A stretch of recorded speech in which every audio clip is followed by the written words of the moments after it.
intensifying our fight to the government, because remember, we've given you a cut-off date to say go home. Now we are going to intensify, even if we march every day if we have to, because government needs to listen to what we're saying. Because remember, foreign nationals are local, we cannot run away from. And the government, the president had an opportunity to speak to them and tell them, listen, you are disrespectful to South Africans. You can't carry yourself that way in a foreign country. In a foreign country, you respect the laws. You carry your documentation all the time. We all travel. We know what it takes to be in a foreign country. You can't go there and disrespect the people of that country and then say, when they respond with anger, oh no, they're xenophobic. That's why everyone keeps saying this xenophobic notion without putting the responsibility back to the people who are in this country and behaving in a way that's not correct. So South Africans, don't be violent, don't kill anyone, don't hurt anyone. We will send our message to the government, and strongly so, by just taking our feet and making our noise heard on the streets. I believe that you've watched this video and maybe you do not understand that much of what JECINTA Zuma was saying.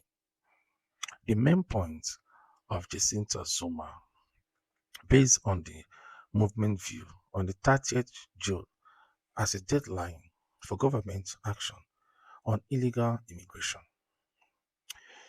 They have demanded stronger border control, increased deportation, and a national response from government leaders.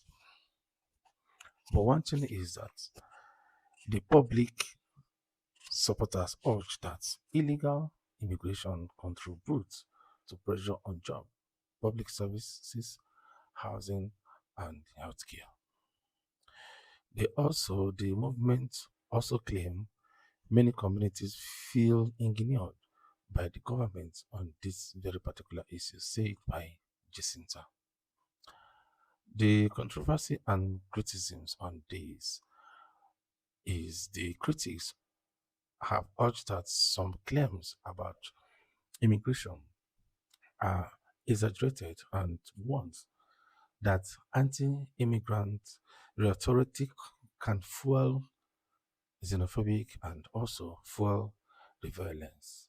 So the human rights group and analysts have challenged several statements made by this very particular movement leaders like JECINTA and the other Ngizwe and the other man, called for evidence based on the very discussion. But the fact is that the government has come out. The President of South Africa, President Cyril Ramaphosa, has also acknowledged the public concern about illegal immigration.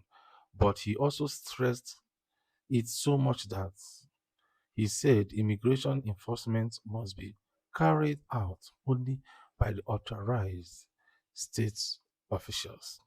So what the government or the president is saying is that on no account that any individual of any movement, of any group that has the right to ask people for their documents or to ask, because it is not their job. And I strongly believe and support on what the government have just said here.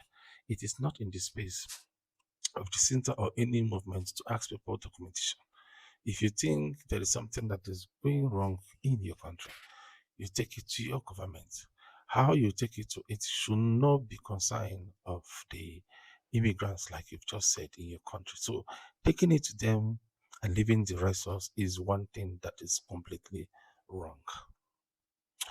On this video, it presents JECINTA Zuma perspective that immigration controls has become a major national issue requiring urgent government intervention. However, the topic remains highly controversial because supporters see it as a law enforcement issue, while critics view part of the campaign as contributing to anti-immigrant sentiment.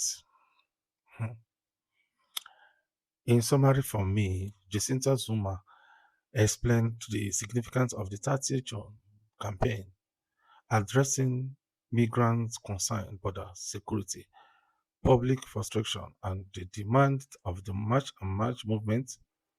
The discussion exploded, but the supporters' arguments and the wider national debate surrounding immigration in South Africa. I don't know what you think. Do you think that the 30th is going to be that powerful everywhere, streets, provinces, are going to pack with South Africans? Do you also think that what they are doing to their fellow Africans is the right thing? I don't know what you think. Let's hear from you on the comment section.